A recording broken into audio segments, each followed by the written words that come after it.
dati, je pa novozelandska manuka. Jaz sem v bistvu kar na par teh zelo navezana, zato ker sem bila tudi v teh krajih.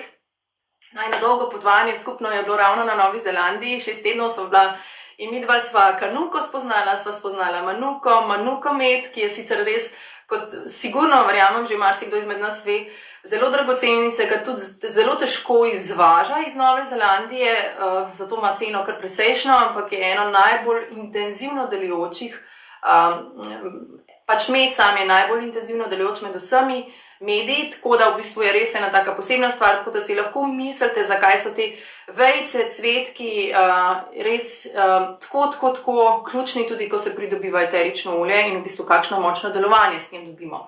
Prva stvar za razdraženo kožo, druga stvar za dihala, tretja stvar za umirjanje in za meditacijo. Tudi lahko si v bistvu na ta predel namažete ali pa pod nos pred trenutkom, ko se želite sprostiti, na vse načine, kot smo jih tudi popisali, dejansko, kako naj rečem, res deluje tako kot ena taka dekca. Mislim, morate to probati, pa tak aroma, to vam še nisem opisala.